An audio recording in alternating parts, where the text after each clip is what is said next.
Hola, bienvenidos al debate de France 24. Soy Santiago López González.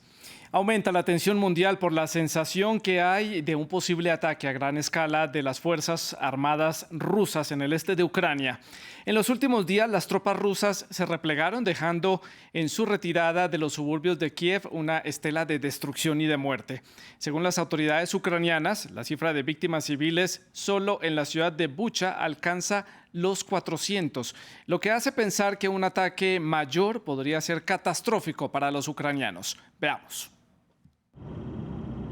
Calles desoladas mientras Ucrania se prepara para un ataque inminente en la región del Donbass.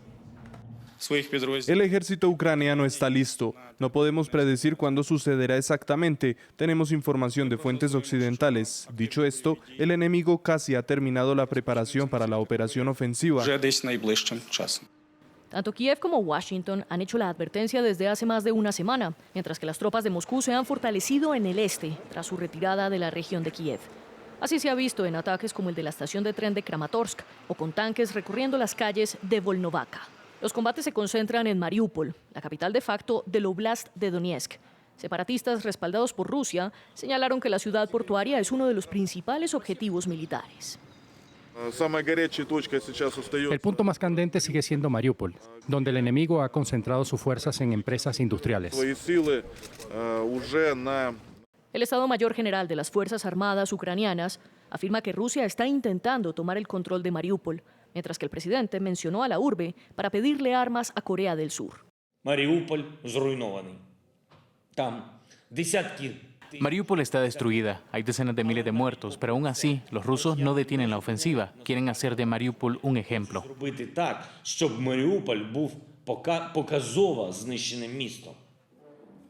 Moscú, por su parte, sostiene que no parará sus operaciones militares para sentarse a negociar, como dicen que sí lo hicieron en la primera ronda de conversaciones.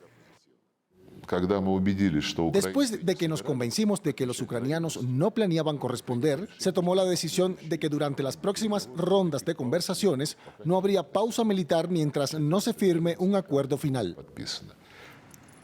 Moscú acusa a Occidente de querer dañar las conversaciones, mientras refuerza su presencia militar en el este de Ucrania. Bueno, varios puntos para destacar, además de esta tensión a nivel mundial. Por una parte, el poco motivador mensaje del canciller de Austria, Karl Nehammer, quien visitó Moscú y tras un encuentro con el presidente ruso Vladimir Putin, no dio un mensaje positivo, incluso alertó sobre este posible ataque. En general, no tengo una impresión optimista que pueda informarles de esta conversación con el presidente Putin. Evidentemente, la ofensiva en el este de Ucrania se está preparando a gran escala, por lo que dejé muy claro que se necesita un acceso estable para la Cruz Roja Internacional. Bueno, eso por un lado, pero por el otro lado, Estados Unidos evalúa un supuesto ataque químico en la ciudad de Mariupol que sigue sin confirmarse. Si esto llegara a ser cierto, ¿qué consecuencias podría traer para Rusia, para el presidente Putin, que insiste en esas buenas intenciones y el objetivo de la denominada operación militar, que sigue diciendo que son buenas intenciones por parte del Kremlin con el pueblo ucraniano? Escuchemos. Los objetivos de la operación militar especial en Ucrania son absolutamente claros y nobles. Lo dije desde el inicio y quiero llamar su atención sobre eso. En mi primera declaración pública, dirigiéndome a la nación y a las Fuerzas Armadas, establecí claramente nuestros objetivos. El principal es ayudar a la gente de Donbass. Según Estados Unidos, Alexander Vornikov es el nuevo comandante ruso a cargo de la guerra en Ucrania. Vornikov cuenta con una amplia experiencia en este tipo de operaciones después de haber estado en la guerra en Siria. De otro lado, en una entrevista dada al diario italiano Corriere della Sera, Sergei Karaganov, quien es el alto consejero del presidente Putin, dijo abiertamente que la guerra en Ucrania es una guerra de supervivencia contra Occidente. Añadió que espera que esta operación sirva para transformar a la sociedad rusa en una sociedad más militante basada en la nacionalidad. La actualidad y los hechos recientes en Ucrania y el rumbo que puede tomar esta guerra en los próximos días es nuestro tema de debate aquí en France 24. Para analizar este tema hemos invitado a la doctora Aribel Contreras Suárez. Ella es coordinadora de licenciatura de negocios globales de la Universidad Iberoamericana. La doctora Contreras se encuentra en la Ciudad de México y desde Buenos Aires, en el sur del continente, se une a esta conversación Andrei Servín Pont. Él es analista internacional y director de la coordinadora directora regional de Investigaciones Económicas y Sociales, a quien saludamos entonces en la capital argentina. Pero ustedes también, los televidentes, pueden participar en este debate con sus comentarios y sus preguntas. Lo pueden hacer a través de nuestras redes sociales. Estamos en Facebook, en Instagram y en Twitter. Nos encuentran como @France24_ES y @Santilogo, que es mi cuenta personal. Les recuerdo que la etiqueta es numeral el debate F24. Deje todos sus comentarios y sus preguntas, son muy importantes para participar en este debate. Comienzo entonces con la doctora Contreras, dándole la bienvenida al programa. La saludo allí en la Ciudad de México y comienzo preguntándole por ese nivel de incertidumbre que hay a nivel internacional, si estamos ante una incursión militar rusa a gran escala en el este de Ucrania. ¿Cuál es su perspectiva al respecto? Muchísimas gracias, Santiago, por esta gentil invitación para poder compartir con todo tu auditorio pues este mundo convulsionado y esta escalada que día con día cada vez sube y aumenta como un espiral. Sin duda, la estrategia militar por parte de las tropas rusas pues es prácticamente poder aislar el centro de Ucrania. Es decir, cuando vemos lo que se ha desarrollado a lo largo de todas estas semanas, desde el día 1 de la guerra, pues ha iniciado, ¿no?, su incursión a territorio ucraniano, primero por el este, luego también ingresó por el sur, se retiró de la capital de Kiev, pero cuando analizamos geográficamente la ubicación de estas tropas rusas, pues es prácticamente bloquear a Ucrania del acceso al Mar Negro y al Mar de Azov, y de esa manera tener un control absoluto, Santiago, principalmente de esta gran región que es la de mayor interés por parte del presidente Vladimir Putin, lo que se denomina como la región de Donbass. Sin embargo, hemos visto que también al norte y al sur de Donbass, pues ha estado ahí haciendo sus movimientos y sus estrategias militares para intentar tener control de Mariupol, pero también de esta otra región al norte. Y entonces estamos viendo que, por un lado, a pesar de las bajas militares que tanto del lado de Ucrania como del lado de Rusia se registran de soldados ucranianos y rusos, sí, finalmente estamos viendo cómo esta escalada aumenta porque geográficamente quieren tener el control de todo lo que es la frontera con Rusia, Santiago. Control territorial del lado de la frontera común con Rusia. Vamos a ver qué piensa Andrei Servin en la ciudad de Buenos Aires. Estamos hablando de una incursión, Andrés, a gran escala. ¿Hay temor a nivel internacional? O cito palabras del canciller ruso Sergei Lavrov en su momento, que dijo antes de empezar la incursión militar o la invasión al territorio ucraniano, que todo esto era paranoia de Occidente. ¿Estamos en un momento de paranoia de Occidente o de verdad tenemos que temer ante una incursión militar a gran escala? Bueno, primero que todo, mil gracias por la invitación. Yo creo que están todos los indicadores para pensar de que se viene una ofensiva en el Donbass. El repliegue de tropas de los frentes que estaban con tropas comprometidas, o sea, las que venían desde el norte, desde Bielorrusia, las que habían avanzado sobre Kharkiv, esas unidades se han ido replegando y se han ido removilizando a la zona este de Ucrania justamente para fortalecer las capacidades sobre el área de Donbass. Hemos visto nuevos despliegues de medios y de capacidades desde Crimea. Con eso lo que se va a buscar hacer es consolidar el control costero sobre el mar de Azov. Para ello la importancia en particular de Mariupol, que va a ser el punto que conecta toda la zona de Crimea, la costa, con la zona de Donbass, y obviamente Mariupol siendo no solo un puerto muy importante, sino también un centro metalúrgico clave para la economía ucraniana.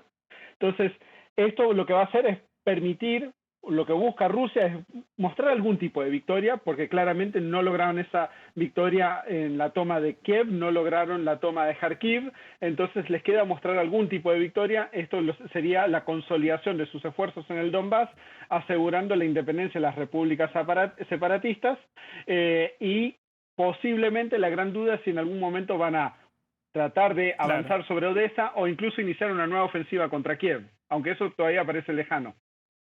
Una ofensiva contra la capital también está en el escenario, aunque vimos a las tropas rusas retirándose de los suburbios de la capital ucraniana. Continúo con Andrei para hacer la ronda a la inversa y le pregunto precisamente por el puerto de Mariupol, un puerto importante en el mar de Azov que da paso al estrecho de Kerch y de ahí al Mar Negro. Es una puerta muy importante, pero eso también tiene un valor estratégico, Andrei, y es que esto le permitiría a Rusia tener conexión por tierra con la península de Crimea si conecta toda esta costa porque actualmente la única conexión que hay con Rusia es a través de un puente en el estrecho de Kerch.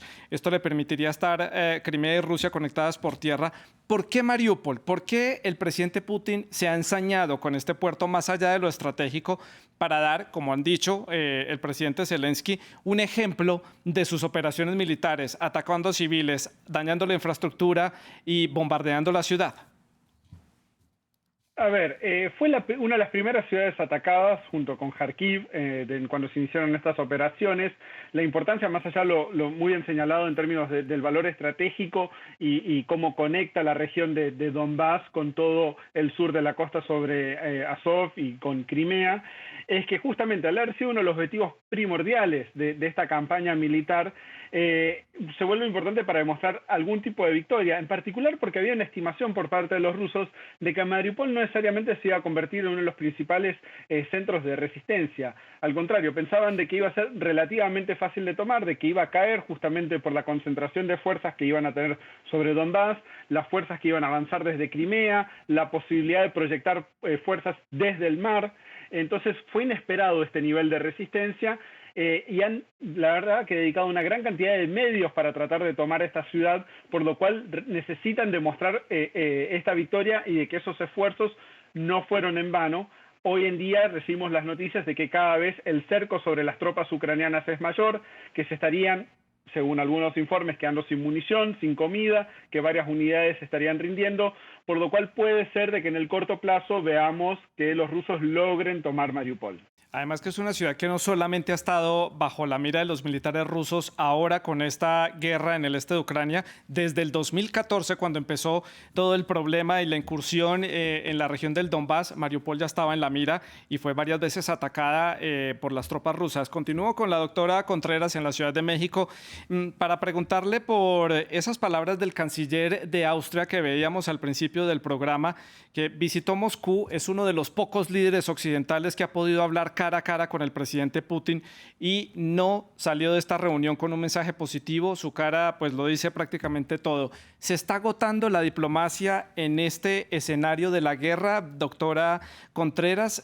¿Está el presidente Putin cerrando las posibilidades de llegar a acuerdos a través de la diplomacia, de la conversación, del diálogo? ¿Cómo lo ve usted? Muy interesante tu cuestionamiento, Santiago, porque me parece que la diplomacia ya estaba de por sí fracasando desde antes de que iniciara esta guerra. Es importantísimo que sigan los canales de comunicación abiertos con Rusia para poder avanzar en este diálogo político y que finalmente en algún momento podamos ver un acuerdo de paz. El visualizar que estas visitas pues todavía y lamentablemente son fallidas, pues es una forma de que desde Occidente parecería o que quisieran que ya con una visita esto se resuelva. Sin embargo, leyendo la comunicación política de Putin, entendiendo la narrativa desde Rusia, podemos visualizar que ellos lo que quieren es llegar a un acuerdo con Ucrania, no la intervención de Occidente, que no la OTAN no esté más ingiriendo, ¿no? De ahí que se encendieron las alarmas cuando Finlandia apenas estos días anunció su intento por acelerar su ingreso a la OTAN, que ya se había venido dando desde semanas anteriores, pero que ahora se ha agudizado más en esta también posibilidad de que Ucrania pueda acelerar su ingreso a la Unión Europea. Sin embargo, me parece que para que podamos entender que sí puede avanzar un diálogo y que puede haber un acuerdo de paz, más allá de lo que mediáticamente se ha manejado de que el 9 de mayo, por ser una fecha emblemática como el Día de la Victoria para Rusia, pudiera haber un anuncio de victoria para esta nación, me parece importante avanzar en una negociación, pero Rusia lo busca que sea de manera bilateral. Es decir, a veces algunas naciones hacen un intento porque la diplomacia avance, pero a veces lejos de sumar, restan.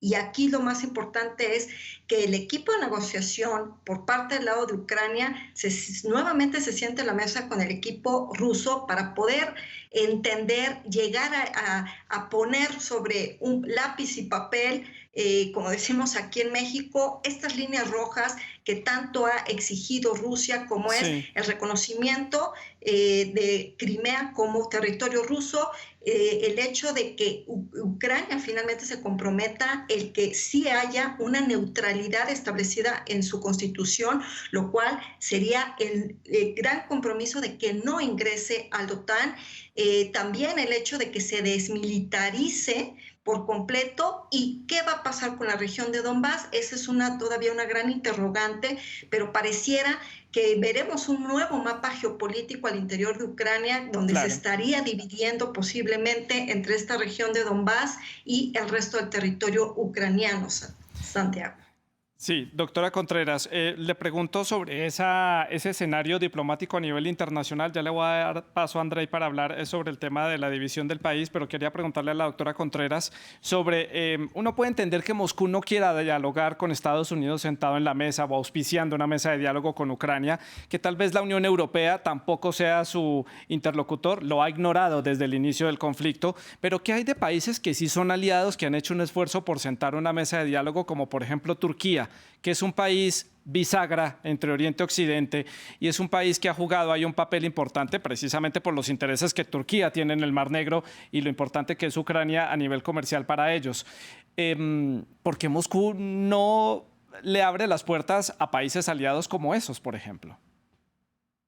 Bueno, sin duda ahorita sí ha estado abierto a que Turquía funja no como mediador, pero sí como facilitador, como bien lo dijo el mandatario turco Erdogan ahora en la última ronda de negociaciones que se dio en Estambul, donde se abre la puerta de la posibilidad, donde continúen los países abonando a un diálogo, a que continúe la diplomacia, y me parece que aquí un rol importante, Santiago, pudiera ser el que se sume a permitir y facilitar la diplomacia, como pudiera ser China, ¿no? Pareciera que Estados Unidos, cuando se acercó al gobierno de Xi Jinping, pues era en una búsqueda de poder despresurizar este conflicto. Sin embargo, Rusia lo dijo muy claramente hoy el mandatario, ¿no? Putin, cuando dijo, Rusia no se va a aislar.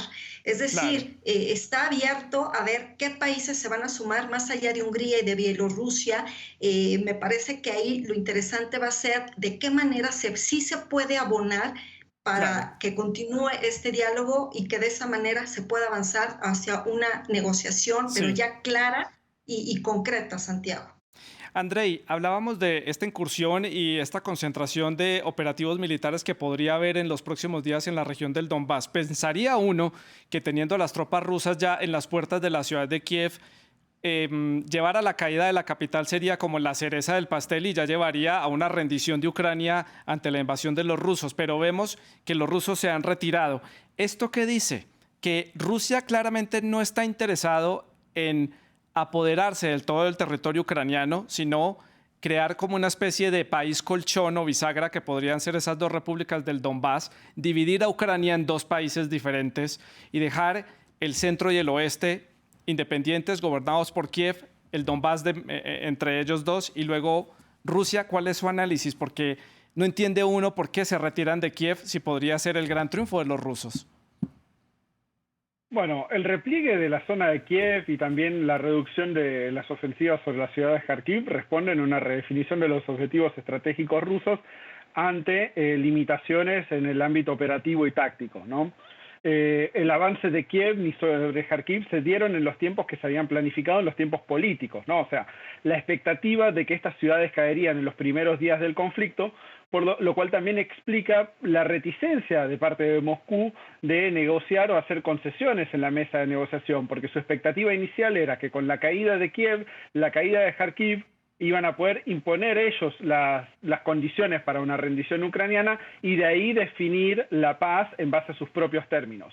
Al no darse esto, es que se ven obligados a replegar sus tropas por las dificultades que ello implicaba y buscar una victoria alternativa, o por lo menos que pudieran insertar dentro de su relato como una victoria y que pudieran asegurar. Entonces ahí el avance sobre Donbass, donde había una menor concentración de fuerzas ucranianas, ya que estas habían sido derivadas para defender a Kiev y Kharkiv, más el apoyo ya existente en esa región, se ve como un plan mucho más factible, más factible en términos operativos de que la puedan realizar las Fuerzas Armadas rusas, que ya habían sobreestimado sus propias capacidades y subestimado las capacidades ucranianas.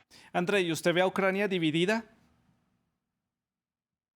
A ver, creo que desde la perspectiva ucraniana, si se consolida el control territorial ruso sobre la región del Donbass, con control de la costa sobre el mar de Azov, creando este camino terrestre conectando con Crimea, desde la perspectiva ucraniana claramente es una Ucrania que está dividida. Por eso también va a ser difícil aceptar estos términos en el marco de una negociación, porque recordemos que la postura inicial pero me refiero a en un futuro ver a Ucrania dividida en dos países distintos, como lo ha planteado Moscú en algunos escenarios.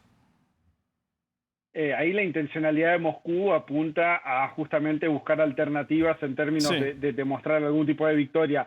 No lo veo factible en el corto plazo porque no cumple ni con las expectativas políticas que tiene el gobierno ucraniano en este momento, que recordemos que a la hora de negociar también tiene que estar lidiando con sus propias demandas a nivel doméstico. Ese tipo de escenarios no sería posible, a menos de que sea netamente por una imposición, y lo único que se llegue es a alguna instancia de cese al fuego, sin una paz concreta en la cual Rusia impone algún tipo de control territorial sobre esa parte del país e impide que Ucrania ejerza la soberanía sobre esas regiones.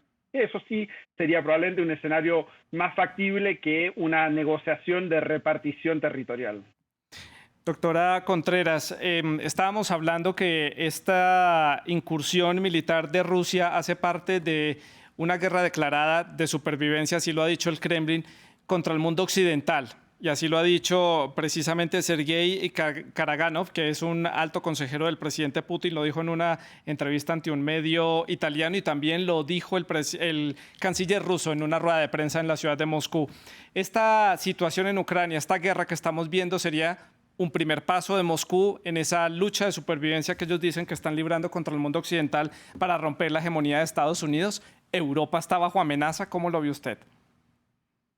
Me parece que de entrada, desde el discurso de Rusia, su seguridad es la que ha estado amenazada. Desde el punto de vista de Europa, pues es la seguridad europea la que se ha visto violentada.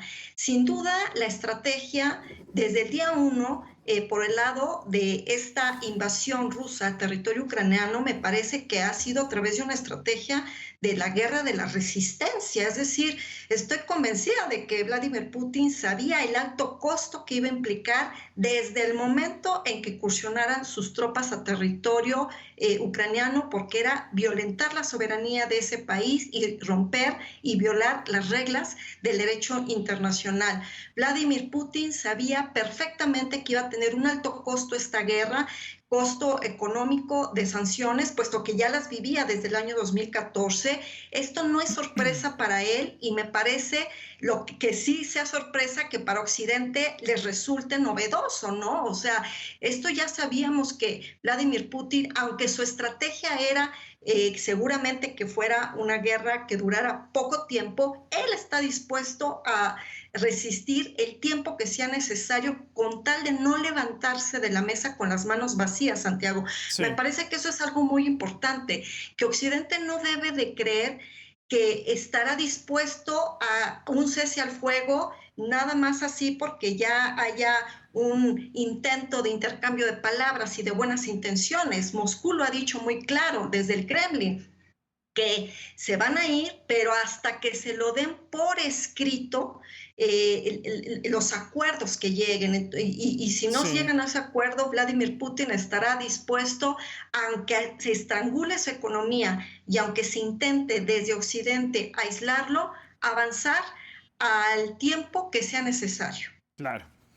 Andrei, en la ciudad de Buenos Aires mencionábamos los casos de Suecia y de Finlandia, países que han sido neutrales, tienen diferentes modos de neutralidad, pero así se han mantenido a lo largo del siglo XX y parte del siglo XXI, pero ya ambos han anunciado que podrían formalizar su ingreso en la OTAN a partir del mes de junio, en el verano boreal. ¿Esto qué mensaje le manda a Moscú? ¿Qué consecuencias podría traer? Porque Moscú ya empezó a mandar también algunas advertencias a Estocolmo y a Helsinki. Claramente, Moscú está incómodo, por decirlo menos, en cuanto a la posibilidad de una nueva expansión de la membresía de la OTAN. Justamente parte de la retórica que tratan de utilizar para justificar la intervención en Ucrania es esta.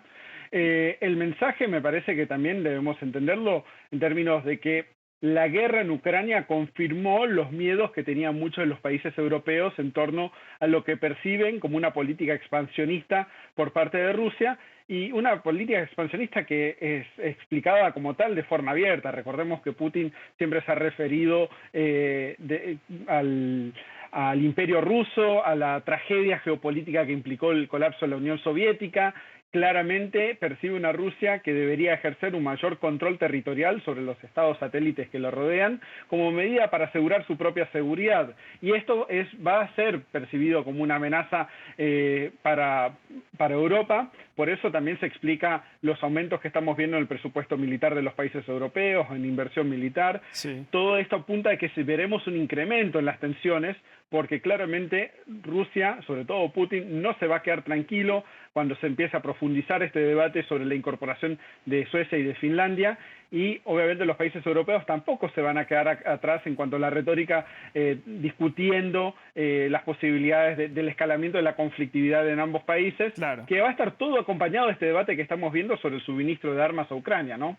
Sí, además que Finlandia y Rusia tienen una historia compartida, unos capítulos parecidos a los de Ucrania. Finlandia fue parte del imperio ruso, se independizó a raíz de la revolución, pero también fue parte del imperio sueco. Tienen una historia compartida y ya en su momento Rusia invadió a Finlandia para tratar de incorporarla a su territorio en la guerra de invierno, una guerra que perdió la Unión Soviética y le garantizó a Finlandia permanecer como un país neutral e independiente. Nos estamos enfocando mucho en el tema de Rusia, pero es lo que más ha destacado en los últimos días en torno a este conflicto. Quiero preguntarle a la doctora Contreras que pasemos un poco al otro lado de la moneda, y es el lado ucraniano. Lo que ha pasado en los últimos días, las declaraciones que ha dado el presidente Zelensky y, por ejemplo, esa cerrada de puerta que le dio al presidente alemán Walter Steinmeier, que intentaba hacer un viaje junto con los presidentes de Polonia y de las 3 repúblicas bálticas, y el presidente Zelensky les dijo, no, aquí a Kiev no van a venir ustedes por ningún motivo, sobre todo el presidente alemán. Le pasaron factura a los alemanes al presidente Steinmeier por haber apoyado el proyecto del Nord Stream. Bueno, sin duda el tema del gasoducto Nord Stream 2 se suma a estos intereses geopolíticos, ¿no? De ahí que por eso Alemania se ha resistido en implementar un tipo de cancelación o de embargo hacia las importaciones de este energético proveniente desde Rusia. Y me parece que estos intereses geopolíticos justamente son los que han prevalecido, y hoy vemos a un Zelensky mucho más fortalecido que al inicio de la guerra, porque le reclamó muchísimo a la OTAN, a los miembros, de que lo dejaron solo, y que entonces las promesas que le habían hecho desde antes, pues ya no era el escenario que le habían prometido. Entonces estaremos viendo que más mandatarios europeos intentarán hacer lo suyo, pero realmente por intereses individuales, intereses de cada país, pues no precisamente están alineados a los intereses de Ucrania, y de ahí que entonces estamos viendo a un Zelensky que reclama también el tema de la ayuda humanitaria, la exigencia de la apertura de corredores humanitarios, pero también la necesidad de un corredor azul, que esto es que se permita salir la gran cantidad de 365 buques que están todavía en el Mar Negro y que requieren salir, puesto que ya tampoco tienen alimentos ni bebidas la tripulación, pero al interior de Ucrania sucede lo mismo, ¿no? O sea, sí. ¿Qué es lo que está sucediendo con los refugiados? Refugiados que han salido a gran cantidad de países, pero donde Zelensky lo que necesita es ayuda, como lo ha dicho, desde alimentos, medicinas, que entre la Cruz Roja internacional para que pueda ayudar a los heridos, pero sobre todo lo que él exige pues son armas, claro, para poder defenderse. Entonces estamos viendo que este punto, ahí es donde yo digo, Vladimir Putin está ganando en el sentido, nada más en ese sentido, de que está logrando fracturar la posición de Europa, donde ya no todos los países de la Unión Europea coinciden, no todos los países europeos tienen una visión compartida, y tampoco, claro, los países miembros de la OTAN tienen las mismas coincidencias, y por lo tanto Ucrania pues es el que se encuentra en el campo de batalla día a día, y es el que requiere A veces no metiéndose y no involucrándose se ayuda más que intentando desde diferentes perspectivas abonar a través, como tú atinadamente lo decías, con estas visitas, ¿no? Claro. Ya me queda pocos minutos para finalizar el programa. Andrei, ¿qué tanto puede aguantar Ucrania? Con este análisis que hace la doctora Contreras, esta fractura que hay, que ella analiza del lado europeo, estas ayudas internacionales, esta necesidad del presidente Zelensky de hacer un llamado a la comunidad internacional para fomentar la ayuda humanitaria, los corredores, la Cruz Roja allí presente, defender a los civiles y hacer investigaciones en torno a estos posibles crímenes de guerra y ataques químicos. ¿Qué tanto más puede aguantar Ucrania si esta guerra se extiende tanto? Bueno, Ucrania ya ha demostrado que ha sobrepasado las expectativas iniciales sobre su capacidad de resistencia. El flujo de armas por parte de los países europeos, Estados Unidos, Canadá, Australia, llegando a Ucrania, ha consolidado parte de las capacidades defensivas ucranianas. Hoy estamos viendo que se está debatiendo mucho más el suministro de armamento convencional, tanques, vehículos blindados, aviones de combate, llegaron sistemas de defensa antiaérea de largo alcance desde Eslovaquia. Lo que también muestra que hay una intención por parte de las Fuerzas Armadas ucranianas de recuperar sus capacidades convencionales, posiblemente pensando en la necesidad de, en un futuro, realizar contraofensivas de mayor escala y mayor contundencia. Por lo cual, esto muestra por lo menos cierta capacidad consolidada defensiva en términos de esta guerra de resistencia que estuvieron llevando con Rusia y aprovechando justamente ciertas asimetrías para hacerlas jugar a su favor y quizás viendo la posibilidad de que el conflicto vaya virando con un enfoque sobre la región del Donbass en el que veamos confrontaciones convencionales un poco más tradicionales, o sea, medios blindados contra medios blindados, apoyo aéreo, negación del espacio aéreo, empleo de sistemas de defensa antiaérea, por lo cual parece estar bien parada Ucrania en este momento, habiendo pasado tantas semanas del inicio de las hostilidades y habiendo sufrido los ataques que sufrió. Claro. Me queda ya un minuto para finalizar el programa. Quiero que hagamos las conclusiones. ¿Qué sigue en este conflicto para los próximos días? Cada semana hacemos un análisis de lo que ocurre a lo largo de los últimos 7 días. ¿Qué puede pasar? ¿Cómo lo ven ustedes? No tenemos bola de cristal para ver el futuro, pero desde el análisis que ustedes puedan hacer. Comienzo con Andrei para el cierre. Yo diría que tenemos que estar atentos a lo que pasa en Mariupol, que probablemente caiga.